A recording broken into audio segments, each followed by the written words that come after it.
If someone tells me they were born in 2003, my brain doesn't even respond immediately.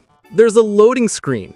Then the intrusive thought kicks in like, so, you file taxes but also bought stationery with cartoon sharks on it?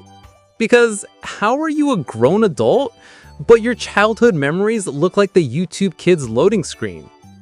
Now me, I'm from 1996 to 1999 stock, meaning I was born at the perfect time to experience both survival instincts and emotional disappointment. We are the forgotten expansion pack between go touch grass and we touch too much grass, now we need therapy. We are the generation that saw the internet being invented and said, nice.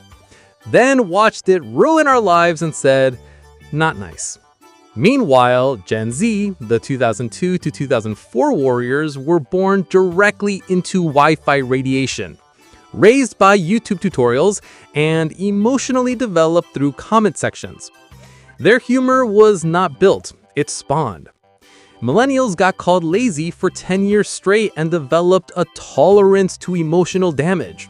Gen Z got called lazy once and turned it into an aesthetic. We are not the same. See, Millennials were raised by adults who lectured us with eye contact. Gen Z was raised by adults who gave them tablets and prayed. Millennials grew up hearing, because I said so. Gen Z grew up hearing, I don't know, Google it. Different struggle, same trauma. And don't get me started on face ages. Gen Z looks 31 at 19 because they use 47 skincare serums and carry the weight of the collapsing global economy in their jawline. Millennials look 17 at 27 because we avoid the sun like it owes us money, drink nostalgia like water, and refuse to mentally accept that adulthood has begun. If you ever need to identify one in public, it's simple. Look at the socks. Gen Z wears socks up to their knees like they're preparing for the World Championship of Existing, while millennials wear ankle socks like they enjoy feeling a slight breeze on their bones for no reason. Gen Z walks like the world owes them an apology. Millennials walk like they're sorry for taking up hallway space. Then there's texting, the real personality test. Millennials type like they're filing an emotional insurance claim. Hey, no worries at all if not, but just wondering, haha, totally okay if you're busy, smiley face. Gen Z types like the FBI is monitoring their keyboard. Bro, no wait, dead, I'm done. Millennials get a heart attack when a reply is 7 short messages instead of 1 paragraph. Gen Z gets a stroke when a reply is a paragraph. To millennials, multiple texts feel like chaos. To Gen Z, 1 long text feels like homework. Different enemies, same battlefield. And coping mechanisms? Don't even compare them. Millennials process pain by romanticizing it and making a playlist. Gen Z processes pain by posting "we ball" and emotionally detaching from the human experience. Millennials cry in slow motion like a cinematic tragedy. Gen Z cries like a glitch and then adds sound effects. Millennials say, I can fix this. Gen Z says, this cannot be fixed, and that's hilarious. And slang? Millennials committed linguistic war crimes. Dogo, adulting, on fleek, I did a thing, I can't even. At one point, we were 1 sentence away from barking in conversation. Then Gen Z came in like minimalists with commitment issues and said, slay, bet, cook, hits different. Their vocabulary didn't evolve, it compressed. They communicate like cavemen who discovered irony.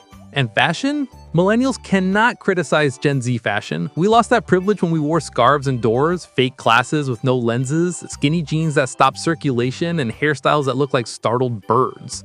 Gen Z dresses like the final boss of thrift chaos.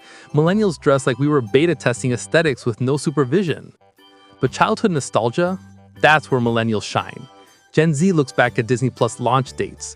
Millennials look back and see YouTube before it was a job, LimeWire viruses that built character, burning CDs like we were underground DJs, computers that sounded like they were preparing for takeoff, the emo phase, the unspoken treaty of emotional silence.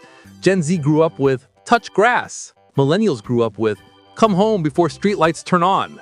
Same message, different trauma font. Millennials fear the future quietly. Gen Z fears the future loudly and adds subtitles. But here's the twist. Despite all this, we are the same species of exhausted. One generation says, we'll be fine. The other says, it is what it is. But both mean, I am one minor inconvenience away from disappearing and becoming a forest myth. Millennials walked so Gen Z could sprint, burn out, collapse, make a meme about collapsing, edit it with funk music, and then gatekeep the emotional breakdown. No matter how different we act, we all eventually end up in the same place. 3 a.m., no sleep, questioning every life decision, half laughing, half spiraling, charging our phone on 2%.